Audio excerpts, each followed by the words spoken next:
का मैनेजमेंट पढ़ाएंगे हम लोग, ठीक है।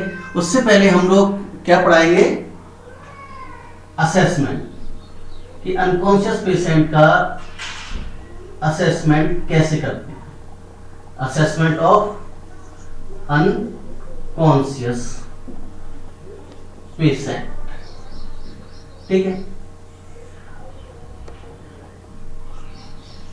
पेशेंट, अनकॉन्शियस पेशेंट का असेसमेंट कैसे करती है। तो सबसे पहले हम लोग अनकॉन्शियस पेशेंट का असेसमेंट करने के लिए हमें GCS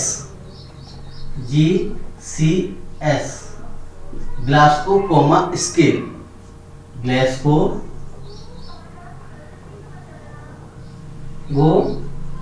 कोमा स्केल, इसमें हम स्केलिंग करते हैं, स्कोर देते हैं पेशेंट को, उस अनुसार कि पेशेंट कि आई ओपनिंग रेस्पॉन्स क्या है, उसके वर्बल ओपनिंग रेस्पॉन्स क्या है, तो उस हिसाब से हम इसको फंक्शनिंग अकॉर्डिंग न्यूरोलॉजिकल फंक्शनिंग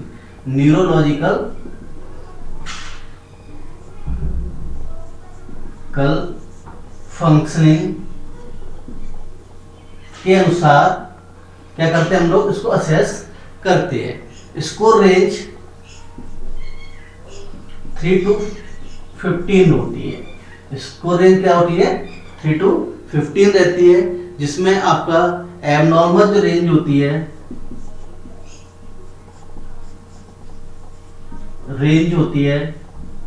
वो होती है आपकी लेस देन 10, और जो नॉर्मल रेंज होती है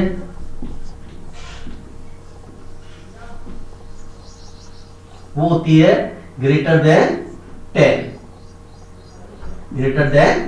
10 से एबव होती है। तो ठीक है ना, ग्रेटर देन 10 होती है। अब हम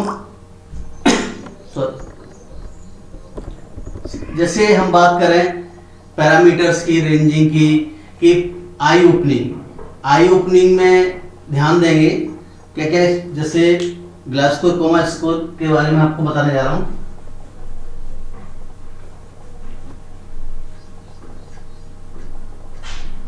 ठीक है, पैरामीटर,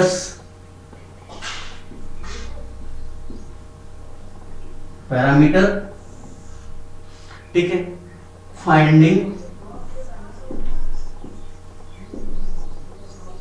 ठीक है, नेक्स्ट है स्कोर। जैसे हम बात करें आई ओपनिंग की, तो आई ओपनिंग,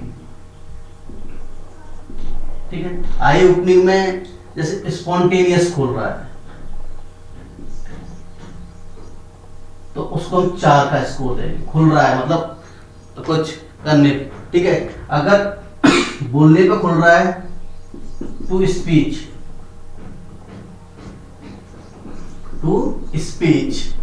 तो उस कंडीशन में हम 3 स्कोर देंगे। अगर पेन के साथ खुल रहा है, उसका दर्द महसूस हो रहा है, उसके साथ खुल रहा है, तो हम स्कोर देंगे 2। अगर नहीं ओपनिंग कर पा रहा है, डू नॉट ओपन,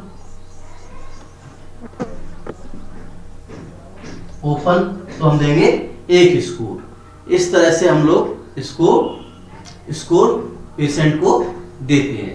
ये आपका आई का पैरामीटर्स था। अब हम बात करते हैं वर्बल रेस्पॉन्स, ओरल का वर्बल रेस्पॉन्स।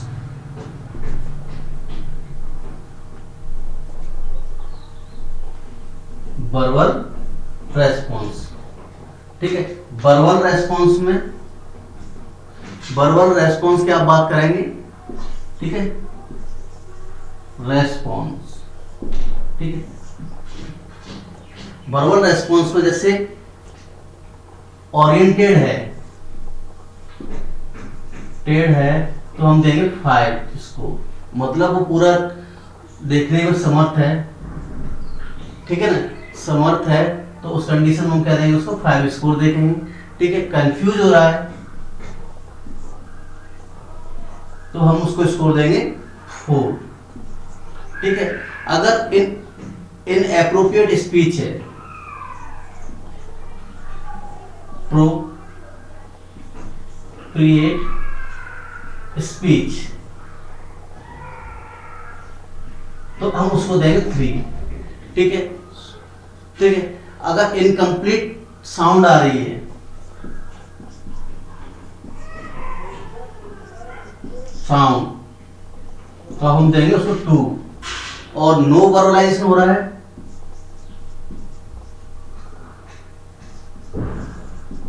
कोई बोल नहीं पा रहा है, तो 1 स्कोर देंगे। ठीक है, तो ये इस तरह से इसका स्कोर चलता है। ठीक है, अब जैसे बात करें, ये तो आपका हो गया वर्बल का।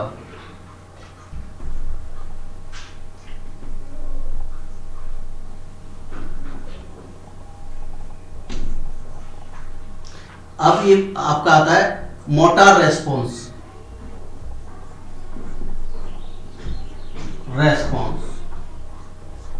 ठीक है, मोटार रेस्पॉन्स में पूरी कमांड आ रही है, जैसे कहते हैं ओबे कमांड, मतलब फुली कमांड कर रहा है, तो उसको हम पूरे 5 के 5 स्कोर दे देंगे।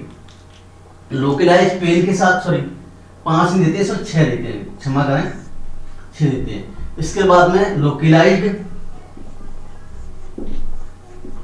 पेन के साथ कमांड हो रही है, तो 5 देंगे। अगर उसकी एबनॉर्मल फ्लेक्शन आ रहे हैं, मल फ्लेक्शन,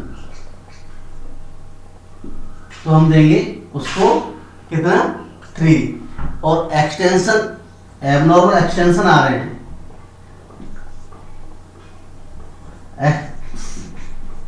एक्सटेंशन, तो हम उसको देंगे 2। और नो मोटार रेस्पॉन्स,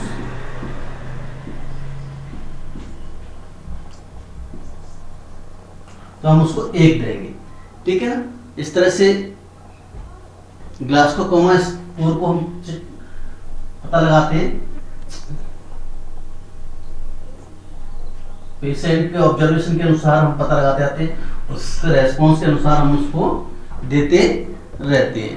ठीक है ना, ये इस तरह से उसका स्कोर अगर 10 से नीचे जा रहा है, तो इसका मतलब वो की कंडीशन सही नहीं है, और 10 से ऊपर जा रहा है, it mean that is good. ठीक है, चलिए, ये तो आपका ग्लास्कोकोमा स्केल के अंदर आ गए। ठीक है, जो हम स्कोर दे रहे हैं वो टोटल करके 10 से एबव जा रहा है, तो दैट इज गुड। अगर 10 से डाउन जा रहा है, मींस पेशेंट की स्थिति सही नहीं है, अनकॉन्शियस कंडीशन में पेशेंट है। ठीक है, अब फिजिकल एग्जामिनेशन करेंगे पेशेंट का हम लोग, असेसमेंट में फिजिकल एग्जामिनेशन।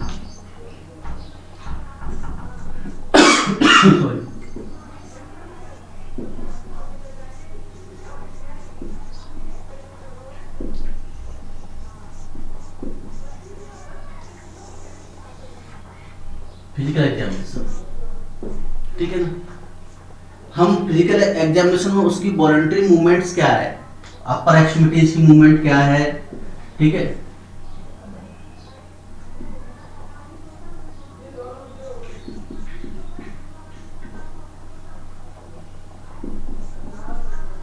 अपर एक्सट्रीमिटीज की मूवमेंट्स क्या है, ठीक है ना, सिमेट्रिकल है, ठीक है, डीप टेंडन का बाइसेप्स है, आपके ट्राइसेप्स है, पटेला है, इनका रेस्पॉन्स क्या है वो हम चेक करेंगे। ठीक है ना, मूवमेंट चेक करेंगे। ठीक है, इसके अलावा ब्रेन स्टिम रिफ्लेक्स है, पिपुलरी लाइट रिफ्लेक्स है, पीपल पर लाइट डाल के देखेंगे क्या रिफ्लेक्स आ रहा है।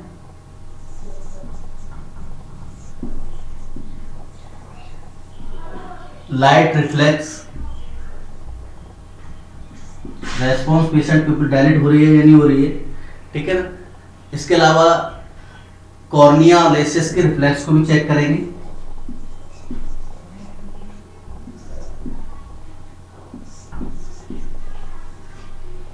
रिफ्लेक्स को चेक करेंगे। ठीक है ना, इसके बाद ऑकुलर के जो आपके डोल आई रिफ्लेक्स है, जो आपके कह सकते हैं ऑकुलोसेफेलिक रिफ्लेक्स है, उसको भी चेक करेंगे। ऑकुलोवेस्टिबुलर रिफ्लेक्स है जिससे मूवमेंट करती है, उसको भी दिखाएंगे।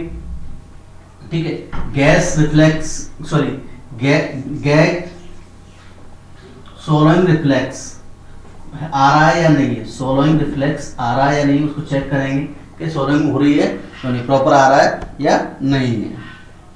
ठीक है,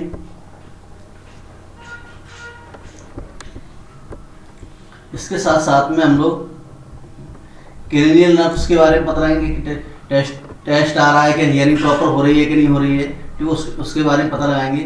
ठीक है ना।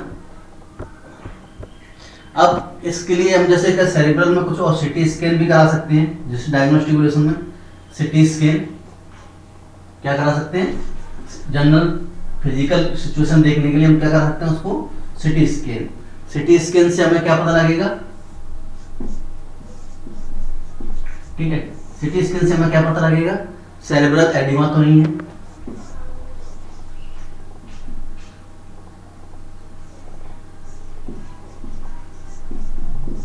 एडिमा तो नहीं है पेशेंट को। दूसरा क्या पता लगेगा, इन्फ्रैक्शन तो नहीं है, लैक ऑफ ब्लड सप्लाई या ऑक्सीजन सप्लाई प्रॉब्लम तो नहीं है। ठीक है, हाइड्रोसेफलस तो नहीं पेशेंट को,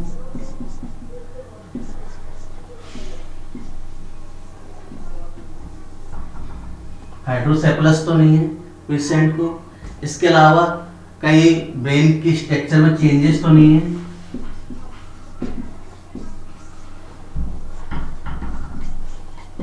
चेंजेस, ये सब हम पता लगाएंगे उसके सीटी स्कैन के थ्रू। एमआरआई कराएंगे। ठीक है, एमआरआई में क्या पता लगाएंगे,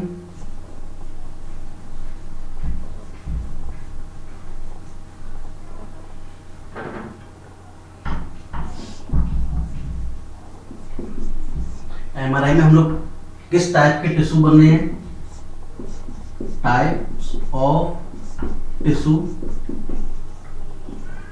ठीक है, टिश्यू का पोजीशन क्या है, कोई चेंजेस है टिश्यू में, उस तरह का पता लगाएंगे।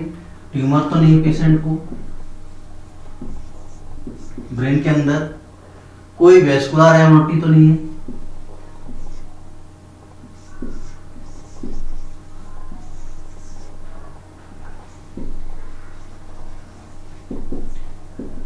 एब्नॉर्मलिटीज तो नहीं है उसको, इंट्राक्रैनियल ब्लीडिंग तो नहीं हो रही है,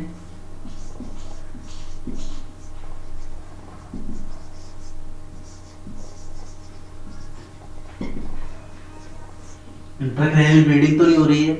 इसका हम पता लगाएंगे बाकी किसके द्वारा, एमआरआई के थ्रू।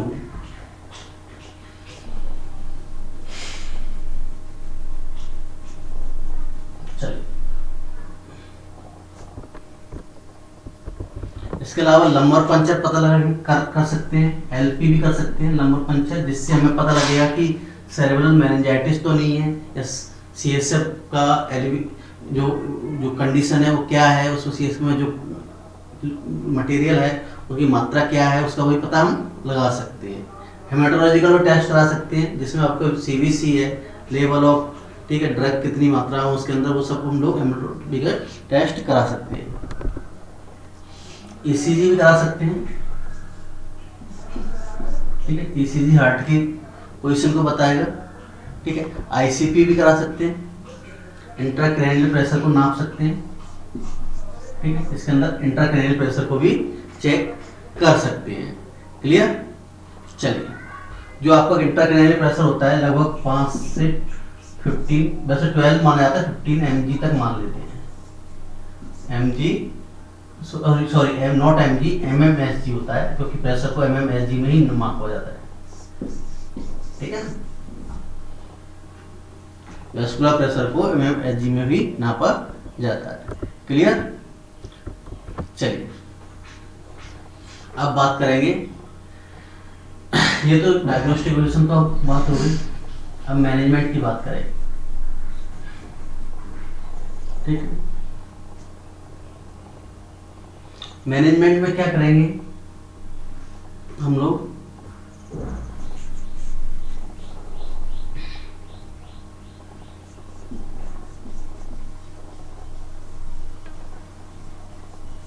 मैनेजमेंट, ठीक है ना, पहले एबीसी चेक करेंगे। पेशेंट का एबीसी क्या है, ठीक है। एयरवे, ब्रीथिंग, सर्कुलेशन चेक करेंगे, उसके अनुसार ओरल अगर जरूरत है तो ओरल एयरवे देंगे, प्रॉपर सर्कुलेशन चेक करेंगे ब्रेन को, ठीक है ना। हो सकता है सेंट्रल कैथराइजेशन की जरूरत पड़ सकती है,